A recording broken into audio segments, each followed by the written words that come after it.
একজন নেককার স্ত্রী সাথে থাকলে স্বামী বিশ্ব জয় করতে পারবে। এই জায়গায় আমি ছেলে মেয়ে সবার জন্য হেদায়েতের কথা বলছি। মেয়েরা আমাকে অনেক অভিযোগ দিয়েছে, মেয়ে নিয়ে কোনো কথা বলিনি ওয়াজের মধ্যে। আমি এখন কিছু কথা বলে শেষ করছি ইনশাআল্লাহ।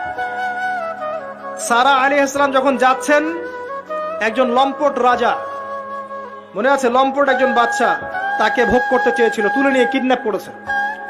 এই সময় ইব্রাহিম আলাইহিস সালাম মাজুর ব্যক্তি, নামাজে দাঁড়িয়ে গেছেন, আল্লাহর কাছে সাহায্য চাচ্ছেন। এটাই নবীগণের সুন্নাহ, কোনো সমস্যায় পড়লে নামাজে দাঁড়িয়ে যেতেন।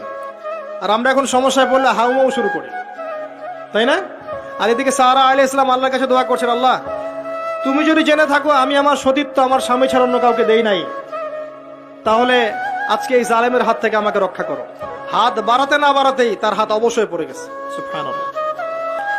তিনবার চেষ্টা করেছে, তিনবার বেহুশ হয়ে পড়ে গেছে। এই সারা আলাইহিস সালামের মতো সতীত্ব রক্ষাকারী জেনারেশন কি এখন আছে? এখন তো নিজে নিজের সতীত্ব বিলিয়ে দিতে পারলে বাঁচে। এমনকি কেউ যদি নাও নেয় সতীত্ব, দেখা যায় যে নগ্ন ছবি তুলে ইমো, ফেসবুক, হোয়াটসঅ্যাপে আপলোড দিয়ে শেষ করে ফেলছে। তাই করছে না? ভিডিও কলে প্রেম হচ্ছে, আপনার এই যে গার্লফ্রেন্ড বয়ফ্রেন্ডের সাথে কফি খাচ্ছে, বিছানায় যাচ্ছে, ডেটিং করছে। বিয়ের আগে সব শেষ, বিয়ের পরে যখন এরা কোনো ঘরে যাবে, ওই ঘরে কি সুখ আসবে, শান্তি আসবে?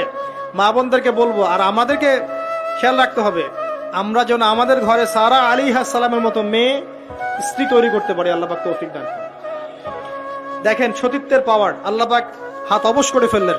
এবার ওই বাচ্চা হাদিয়া দিচ্ছে হাজরা আলাইহিস সালামকে। ঠিক আছে, হাজরা আলাইহিস সালামকে ইব্রাহিম আলাইহিস সালাম বিয়ে করলেন। কি জন্য করলেন? সন্তানের জন্য।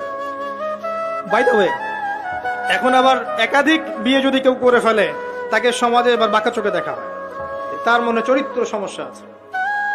কিন্তু বিয়ে না করে বিয়ের আগে 10টা প্রেম করলে কোনো সমস্যা নাই, বিয়ের আগে 1000টা জেনা করলে কোনো সমস্যা নাই, পতিতালয় গেলে সমস্যা নাই, ফ্রি মিক্সিং গেলে সমস্যা নাই, গার্লফ্রেন্ডকে নিয়ে ঘুরতে গেলে ডেটিং করলে কোনো সমস্যা নাই। আবার বিয়ে করে ঘরে স্ত্রী থাকতেও বাইরে পরকীয়া করলে কোনো সমস্যা নাই।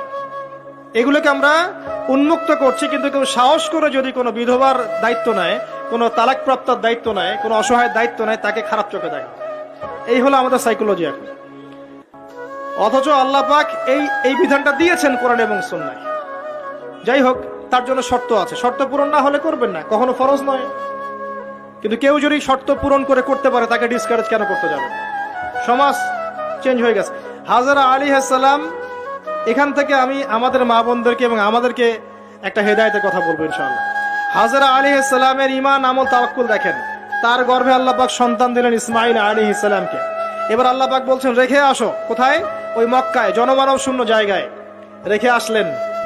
সাথে আছে সামান্য পানি, কিছু খেজুর রেখে আসছেন, এবং ইব্রাহিম আলাইহিস সালাম পিছনে হেঁটে চলে যাচ্ছেন।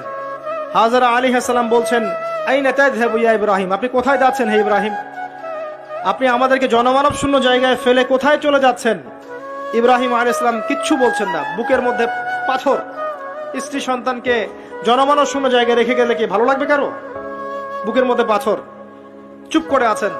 এক পর্যায়ে হাজরা আলাইহিস সালাম বলছেন, আপনি কি আল্লাহর আদেশে এই কাজটা করছেন? তখন তিনি বলছেন, হ্যাঁ, নাম, এতটুকু বলেছেন, আমি আল্লাহর আদেশে করছি। এবার এই দেখেন, হাজরা আলাইহিস সালাম বলছেন যে যদি আল্লাহর আদেশে আপনি করে থাকেন, তাহলে আল্লাহ কোনোদিনও আমাদেরকে ধ্বংস করবেন না ইনশাআল্লাহ। তাওয়াক্কুল।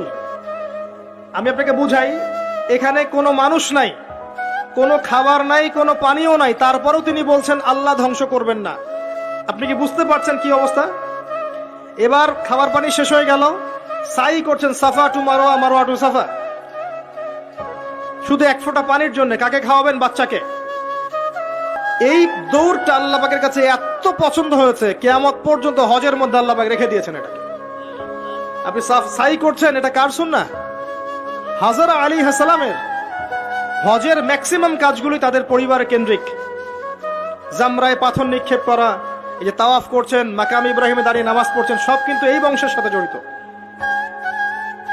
এই ইসমাঈল আলাইহিস সালাম এই হাজরা আলাইহিস সালামের গর্ভ থেকে এসেছেন। যেমন মা তেমন সন্তান। ইসমাঈল আলাইহিস সালামকে তার বাবা মানুষ করেননি, তাকে মানুষ করেছেন তার মা। বাবা কিন্তু অনেক দূরে প্যালেস্টাইনে, মাঝে মাঝে আসেন, মাঝে মাঝে যান। কথা বুঝতে পারছেন? এরকম মায়ের গর্ভ থেকেই এমন সন্তান পাওয়া সম্ভব, যেই সন্তানকে তার বাবা বলছেন যে ইয়া বুনাই ইন্নী আরা ফিল মানামি আন্নী আযবাহুক, হে আমার সন্তান, আমি স্বপ্নে দেখেছি আমি তোমাকে জবাই করছি, ফানজুর মায়াদা তারা, তোমার রায় কি আমাকে বলো।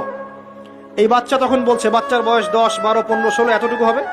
সে বলছে ইয়া আবাতি, হে আমার বাবা, ইফআল মা তুমার, আপনাকে যা আদেশ করা হয়েছে তাই করেন, সাতাজিদুনি ইনশাআল্লাহু মিনাস সাবিরিন, ইনশাআল্লাহ আপনি আমাকে ধৈর্যশীল পাবেন।